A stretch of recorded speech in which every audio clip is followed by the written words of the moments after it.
বাংলাদেশে মাজারের বিরুদ্ধে কথা বলা আর অলিদের বিরুদ্ধে কথা বলা এক জিনিস না।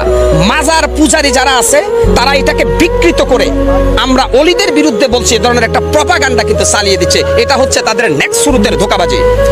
আমরা আমাদের সম্পর্ক হবে মসজিদের সাথে, মাজারের সাথে না।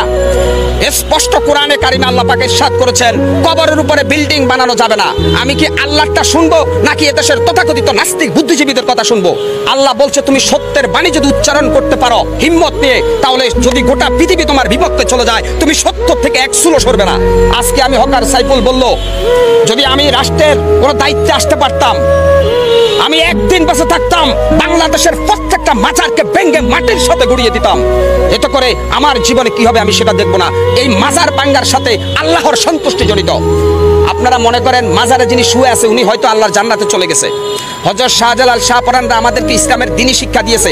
আমার তো মনে হয় যদি শাহজালালকে আল্লাহ আরেকবার ফিরে দিত, শাহজালাল সিলেটের খাদেমকে আগে জবাই করতো যে বেটা বদমাইশ, আমি এসেছি এই জমিনের মধ্যে ইসলামকে কায়েম করার জন্য, আর তুই আমার পূজা করে আল্লাহর সাথে নাফরমানি করতেছিস। না, এটা শাহজালালের শিক্ষা হতে পারে না, এটা শাহপরানের শিক্ষা হতে পারে না। এটা হচ্ছে ধান্দাবাজ ব্যবসায়ী যারা আছে মাজার পূজারী, ওদের ধান্দা ওইটা। কি হয়েছে আজকে আপনারা আইসা মানববন্ধন করতেছেন কেন? মাজার ভাঙতেছি। আরে মাজার ভাঙতেছি আল্লাহকে খুশি করার জন্য। আর আপনারা মাজারে গাঁজা টানেন কেন? আপনারা মাজারে সেলফি তুলে মেয়ে ছেলে একসাথে এভাবে অবৈধ কাজ করতেছেন কেন? গান বাজনা ঢোল বাদ্য বাউল শিল্পী যারা আছেন, কোরআনের কোন রেফারেন্স আছে? আসেন আমি হকার সাইফুল চ্যালেঞ্জ করি, কোথায় বসবেন? কোরআন থেকে প্রমাণ করে দিব গান বাজনা বাদ্য ঢোল হারাম, মাজার হারাম। আরে ভাই, বিশ্বনবীর কাছে যেখানে ছাওয়া নিষেধ, সেখানে আমরা দেখছি অনেকে মাজারা যায় সেজদা দিচ্ছে। ওই চট্টগ্রামে এক ভণ্ড আছে মাইজ ভান্ডারের ওখানে, দেখি মহিলারা তারা সেজদা দিচ্ছে। আপনি এভাবে গোটা ইসলামটাকে ধ্বংস করে দিবেন আর আমরা ইসলামের পক্ষে কথা বলতে পারবো না।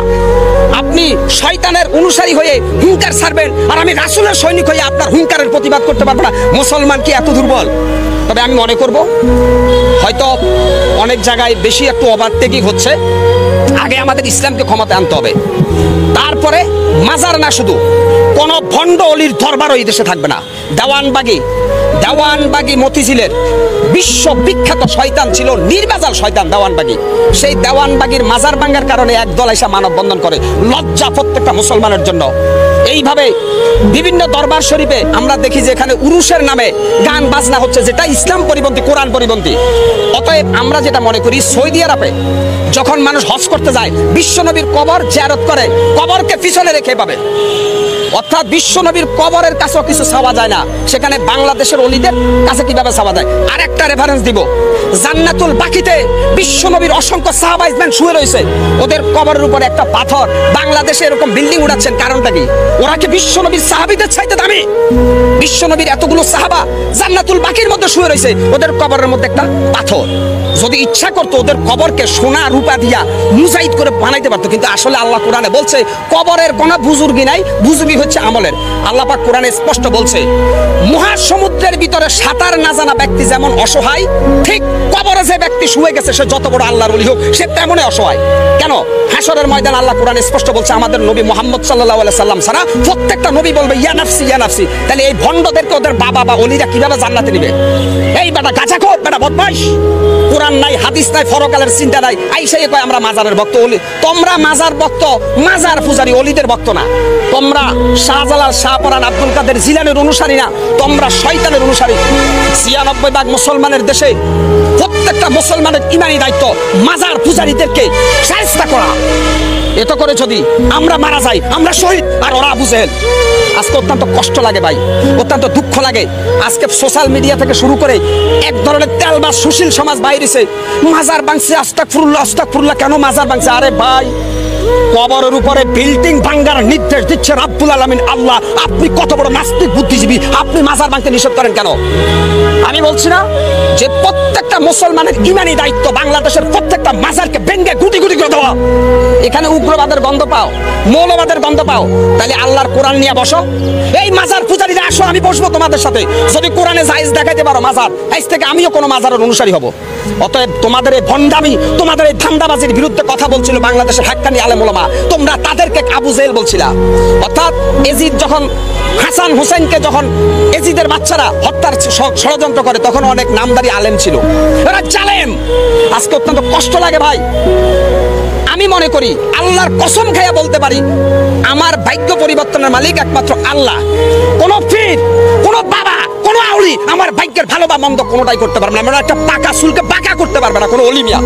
আমরা অলিদেরকে সম্মান করি কেন? তারা আমাদের জন্য ইসলামের সংবিধানকে রেখে গেছে, এই জন্য আমরা অলিদের সম্মান করি। এখন মাজার বাংলা কি শাহজালালের ইতিহাস মুছা যাবে? শাহপরানের ইতিহাস মুছা যাবে?